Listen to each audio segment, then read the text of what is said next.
Election ಮುಗಿದ ತಕ್ಷಣ cylinder ಬೆಲೆ ಹೆಚ್ಚಿಗೆ ಮಾಡಿರುವಂತದ್ದು ಬಹಳಷ್ಟು ಜನ ಆರೋಪ ಮಾಡ್ತಾರೆ. ಕಾಂಗ್ರೆಸ್ ಹೋರಾಟ ಮಾಡಲಿಕ್ಕೆ ಸಿದ್ಧತೆ ಮಾಡ್ತಾರೆ. Women reservation bill. ಕನ್ನಡಿಗರ ನಮಸ್ಕಾರ. ಭಾರತದ ಇತಿಹಾಸದಲ್ಲೇ ಒಂದೇ ಒಂದಲ್ಲಿ 993ರಷ್ಟು ವಾಣಿಜ್ಯ ಬಳಕೆಯ ಗ್ಯಾಸ್ ಸಿಲಿಂಡರ್ ಬೆಲೆಯನ್ನು ಯಾವತ್ತೂ ಕೂಡ ಏರಿಕೆ ಮಾಡಿರಲಿಲ್ಲ. ಇವತ್ತು ಭಾರತದ NDA BJP ಸರ್ಕಾರ 993ರಷ್ಟು ವಾಣಿಜ್ಯ ಬಳಕೆಯ ಸಿಲಿಂಡರ್ ಬೆಲೆಯನ್ನು ಅತಿ ಹೆಚ್ಚಾಗಿ ಏರಿಕೆ ಮಾಡಿದೆ.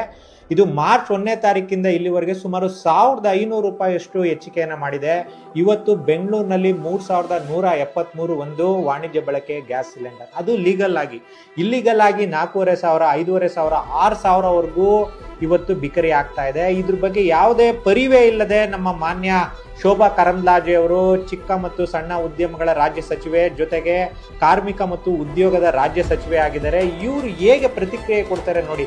ಗ್ಯಾಸ್ ಸಿಲಿಂಡರ್ ಬೆಲೆ ಏರಿಕೆ ಬಗ್ಗೆ ಹೇಳಿ ಮೇಡಮ್ ಅಂತಂದ್ರೆ ಇವ್ರು ಹೇಳ್ತಾ ಇದ್ದಾರೆ ಇದು ವುಮೆನ್ ರಿಸರ್ವೇಶನ್ ಬಗ್ಗೆ. ವುಮೆನ್ ರಿಸರ್ವೇಶನ್ ಬಿಲ್ ಬಗ್ಗೆ ಆಲ್ರೆಡಿ ಮುಗ್ದೋಗಿರುವಂತ ವಿಷಯವನ್ನ ಇವತ್ತು ಗ್ಯಾಸ್ ಸಿಲಿಂಡರ್ ಬಗ್ಗೆ ಇವರು ನೇರವಾಗಿ ಮಾತಾಡ್ತಾರೆ. ಇವರ ಸಚಿವೆ ಖಾತೆಗೆ ನೇರವಾಗಿ ಸಂಬಂಧಪಟ್ಟಿರುವಂತ ವಿಷಯ ಇದು. ಚಿಕ್ಕ ಉದ್ಯಮಗಳು, ಸಣ್ಣ ವ್ಯಾಪಾರಸ್ಥರು, ರೋಡ್ ಸೈಡ್ ಅಲ್ಲಿ ವ್ಯಾಪಾರ ಮಾಡ್ತಿರೋಂಥವ್ರು, ಹೋಟೆಲ್ಗಳನ್ನ ನಡೆಸ್ತಿರೋಂಥವ್ರು, ಚಕ್ಲಿ ಕೋಡ್ಬಳೆ ಮಾಡ್ತಾ ಇರೋಂಥವ್ರು, ಇನ್ನು ಅನೇಕ ಚಿಕ್ಕ ಚಿಕ್ಕ ಉದ್ಯಮಗಳನ್ನ ಮಾಡ್ತಾ ಇರೋರು ಇವತ್ತು ಬಾಕ್ಲು ಹಾಕೊಂಡು ಹೋಗುವಂತ ಪರಿಸ್ಥಿತಿ ನಿರ್ಮಾಣ ಮಾಡ್ತಾ ಇದ್ದಾರೆ. ಅವರು ಜೀವನ ನಿರ್ವಹಣೆ ಮಾಡೋದಕ್ಕೂ ಕೂಡ ಕಷ್ಟ ಆಗ್ತಾ ಇದೆ. ಕರ್ನಾಟಕದಲ್ಲಿ ಸುಮಾರು 19 NDA ಮತ್ತು 17 BJPಯ MP-ಗಳಿದ್ದಾರೆ. ಇವ್ರು ಯಾರು ಕೂಡ ಇದ್ರ ಬಗ್ಗೆ ಮಾತಾಡ್ತಿಲ್ಲ.